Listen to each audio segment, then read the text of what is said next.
channel. I see a lot of you guys asking about releasing the beast, talking about hyper. Now's the time I want to ask you about hyper. What is hyper? You mentioned in the white paper, you haven't been too public about it. What is it? What can you share with us? So a big design idea of TitanX is having things built on top of it. So Hyper will very likely be the first protocol that launches on top of TitanX, where you're going to be able to take your liquid TitanX. So one of the things that will keep the market at a premium is having very, very strong utility on liquid TitanX. So people have a reason to actually buy it off market and then use it to participate in a protocol built on top of it. That will force the market to operate at a premium versus mining, pretty much. So Hyper will be the first protocol. You're going to be able to burn liquid TitanX to get Hyper, or you're going to be able to burn staked to get Hyper. In your stakes, it doesn't matter how long your stake is. You're just going to get the amount. So let's say you do a stake with like 1 million TitanX. You do 1 million TitanX in a stake. If you burn it for Hyper, you get 1 million credit. Same thing if you burn a liquid. So there's not like some stake benefits or whatever, other than you get the Ethereum payouts. And there's going to be a multitude of benefits to burning for Hyper. One is big utility is having the ability to get liquid on your stakes. The other is there's very likely going to be massive arbitrage opportunities between Hyper and TitanX. The other is you get a percentage of the burn pool payouts. So 7% of the Ethereum, once it's enabled, will go towards the burn pool payouts. And depending on how much you burn versus everybody else in a 28-day period, you'll get a percentage of that burn pool. So there's like a minimum amount burned there because there's going to be an arbitrage there. And then also the burn bonus amplifier. So the reasons to burn for Hyper are going to be liquid on stakes, burn pool bonus, burn bonus amplifier, and the arbitrage on Hyper TitanX. And then Hyper will also have some utility to it. You're going to be able to stake it, earn trust as yield, and it will reduce the TitanX supply. And the biggest liquidity pool is going to be between TitanX and Hyper. Hyper will have a small Ethereum cost to burn. So it's going to be 0.2 Ethereum per 1 billion Titan that you burn, staked or liquid. That Ethereum will go buy TitanX off a market and then swap that TitanX for Hyper.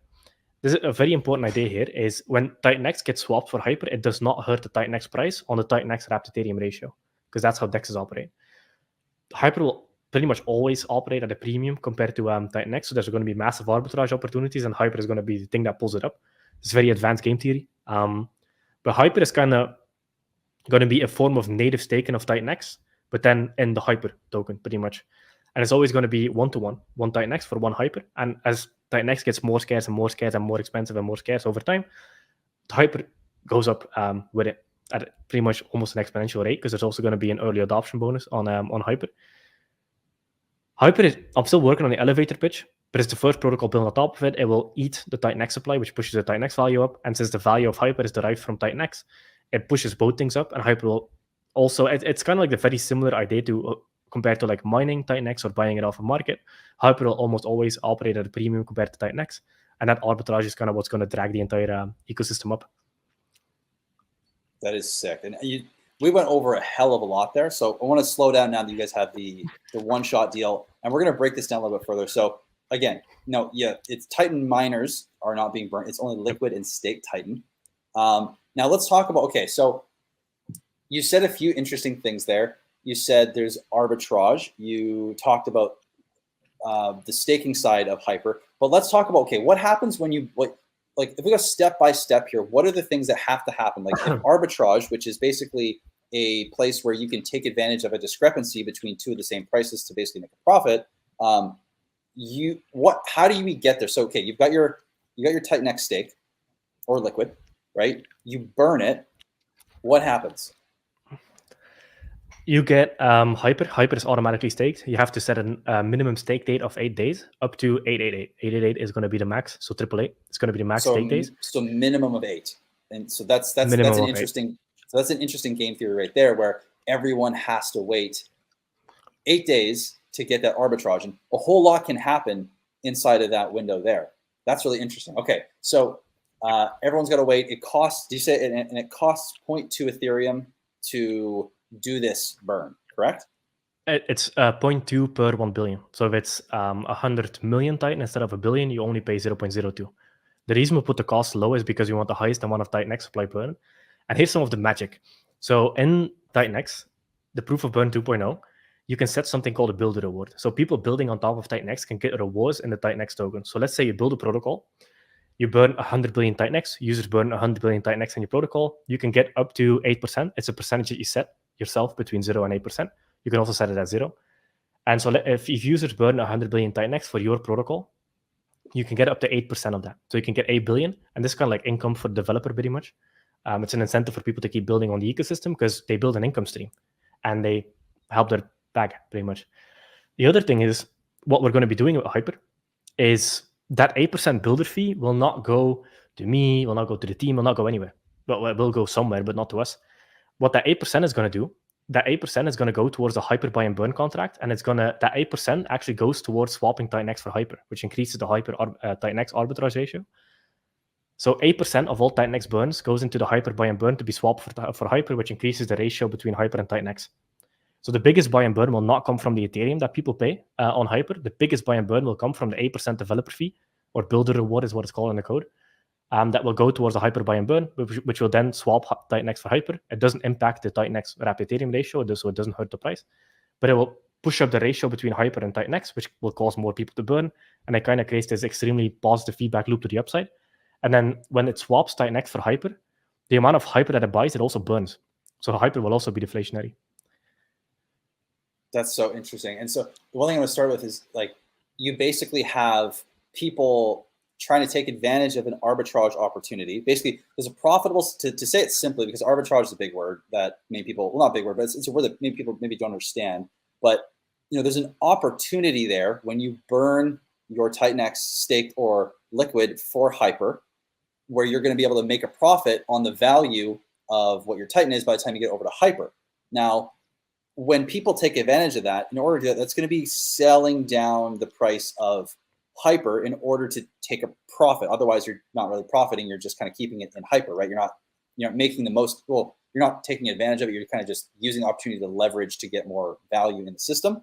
But what most people are likely to do is, and most people always do, is when there's an arbitrage opportunity or a profiting, quick profit opportunity, is people sell. And so what's interesting about this is you have a mechanic, or basically an opportunity for people to sell down the price. Meanwhile, the system is fighting back against that sell-off to maintain that gap, which is interesting because, yes, depending on the amount of demand for Hyper initially and over time, you might see that close, but you can even see that reopened over time and then close, and reopened over time and close. And so Hyper and Titan have an interesting relationship, it sounds like, where there's going to be periods of decisions you're going to have to make, where which is the most profitable way to do this. And the system's kind of always cycling through. Like, we got arbitrage, we got miners, we have staking, you have burning your stakes, you've got so many. So that's so interesting. Wow, I didn't actually realize that the arbitrage was going to be basically fought back against with the builder fee and the burning fee as well. That's crazy, actually. Wow. Game theory, baby. I like that a lot. I really like that. And so, what I have now, I guess, is there anything else that you can say about Hyper? Like how does, what else can you say about Hyper that we can expect from it? Like, what is the point of Hyper, essentially? A point of Hyper, main and foremost, is to be an arbitrage opportunity to burn as much TitanX supply as possible. So the arbitrage will have a very, very interesting effect. When, let's say it's like a 2x, you burn $10,000 worth of TitanX, you get $20,000 worth of Hyper. In this example, as people try to close the arbitrage, they also push the TitanX price up with it, because a lot of them are actually going to be buying TitanX off a market to burn it for Hyper. So they're going to close the arbitrage against themselves because they have to buy TitanX on market, burn it for Hyper. They stake it, that 8% builder fee pushes up the Hyper ratio. And there's also going to be very benevolent actors in the ecosystem that are going to pretty much force that arbitrage to always exist, which I can't talk about. But there's so much game theory to this. It's the most direct yin-yang effect that I've ever seen in my life between TitanX and Hyper. And TitanX has so many like positive feedback loops built inside of it. And Hyper will just be another positive loop. Hyper will also have proof of burn 2.0 functions. So if developers want, they can actually go ahead and build stuff on top of Hyper as well, which brings up a whole another level of game theory, like maybe 2 to 5 years from now. It's going to be very interesting to watch. I'll give you that. Yes. The big reason I also 100%. staked, because I'm also personally invested in TitanX with like a large percentage of a net worth. because it wasn't one of the biggest things that I think why people like TitanX is we didn't have a sacrifice, we didn't have an ICO, we didn't do a fundraise, there were no backdoor deals. This was just purely fairly launched code on chain. So I have to mine my supply together with everybody else. I don't really have an advantage. So I actually bought a bunch of TitanX at like 0.502 when I overextended to the downside. I created stakes and I'm planning to burn my stakes for Hyper. Brilliant. That's before I go over my thoughts on Hyper and everything, I do think that's one of the more interesting things about this is there's no centralized entity that can, just, and I'm not, and this isn't a comparison to Hex, but normally because I don't think Hex has an issue there. I think the OA and Hex is as benevolent as it gets. It's proven that. I don't think there's an issue. But for other projects, you have like this issue. People look at it and they say, well, there's one entity or one whale or one benevolent act or one actor that basically owns, or the team owns like 80-90% of the supply, and that's like a big red flag, right? Well, that isn't here. And yes, you do have the buy and burn as a centralized point, but that is you can only call the buy and burn function. So I think that's super interesting. And now on Hyper as well. So what I'm seeing here is we have buy and burn V1. In terms of buy and burns, this is the way I'm seeing the system. We've got buy and burn V1, buy and burn V2. You've got the Uniswap fees that are collected from V3 and that are used to buy and burn. Then you're going to have the builder fee that's used to buy and burn. Then you're going to have the cost to basically burn TitanX or liquid or staked, which is going to be going to the buy and burn. You've got like 5 or 6, possibly even 7 vectors of buy and burn, all within one protocol. Another thing I forgot to mention is there's so much game theory to this. The Hyper TitanX pool, there's gonna be it's gonna be the exact same thing. So in TitanX, the initial liquidity pool was created by the buy and burn smart contract. Yeah, exactly. So the initial liquidity pool for TitanX wrapped Ethereum was created by the buy and burn smart contract. So nobody owns it. It's owned by the smart contract with no way to access it. So it's literally the same as locked liquidity pretty much. So nobody can rug pull it. And Hyper is going to be the same. So the initial pool between TitanX and Hyper is going to be created by the Hyper buy and burn contract. And the same decentralized LP fee, so 1% Uniswap V3 pool, will also, the collected fees on that TitanX Hyper pair, will also burn the TitanX that it gets in fees and Hyper that it gets in fees. Jeez. Oh my, dude. What? Right? I didn't realize there's that many vectors of buy and burn. Like there's literally 8, possibly even 9 from what you just said there. I mean, that's kind of crazy. I don't even know if there can, well, there's definitely enough sell pressure to do some dents in the price temporarily, but man, wow, that's interesting. And I mean, that's just one protocol. That's just Hyper coming online. That does not include if anybody else decides to do something similar at all or build at all, because those fees are going to do the same thing over time. I mean, those are just vectors of buy and burn. But if someone else brings something on that also burns TitanX as the underlying asset of the ecosystem, I mean, that goes even crazier. The supply is going to shrink. Like already, if we go to our supply here, like we're already only at 16 or 17% liquid, and we can bet. I mean, I would say my guess is that a large number of this TitanX supply that is staked will be used for Hyper, especially if Hyper opens up with an opportunity to make some moolah, right? Or to take advantage of an arbitrage, right? So we could see this supply shrink because maybe the supply that's already out there, and mind you, like 48 or 50 billion of this TitanX supply is in the liquidity pool. So basically it's 300 billion right now that are liquid. And if that comes into staking and gets burned, well, man, there's going to be no supply for people to sell. And then there's going to be, it's going to be crazy.